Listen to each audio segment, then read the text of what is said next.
Assalamualaikum warahmatullahi wabarakatuh. Nah, tatamu pulang kita di channel Ulun.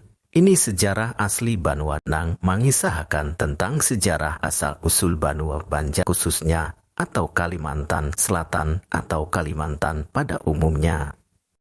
Mudah-mudahan barakat kunten nang ulun ulah bisa menambah wawasan kita barataan. Amin ya robbal alamin. Peradaban Banjar pertama kali ditemukan oleh Iskandar, Zulkarnain, dan Nabi Khaidir di dua puncak atau yaitu Puncak Gunung Kariwawan, Puncak Gunung Lapakpati di daerah Uutan Terlarang di Gunung Bundang atau Gunung Gundang sekarang pedalaman Puruk Cahu, Kalimantan Tengah. Hatta aiza a balaghamat lias syamsi wajdaha a tatlu u ala akaumil lam najal lahum mindu uniha a sitra'a. Hingga ketika dia sampai di tempat terbit matahari dalam kurung sebelah timur, didapatinya dalam kurung matahari bersinar di atas suatu kaum yang tidak kami buatkan suatu pelindung bagi mereka dari cahaya matahari itu. Hingga ketika dia sampai di antara dua gunung, didapatinya di belakang dalam kurung kedua gunung itu suatu kaum yang hampir tidak memahami pembicaraan.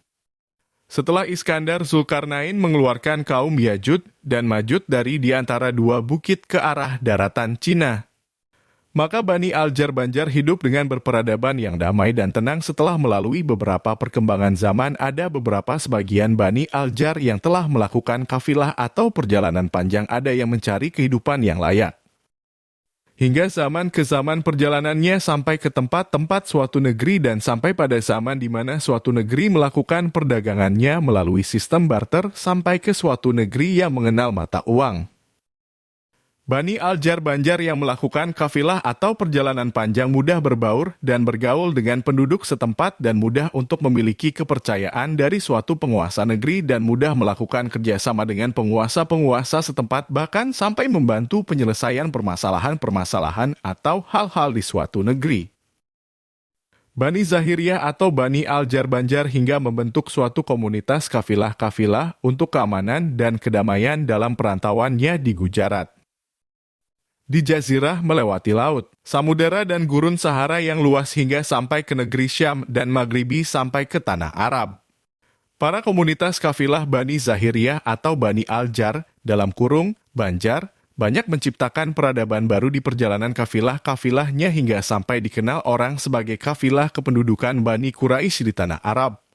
Suku Quraisy murni zuriat Rasulullah dari pihak laki-laki dengan Bani Zahiriyah atau Bani Aljar Banjar dari pihak perempuan murni sampuk buku atau menyatu.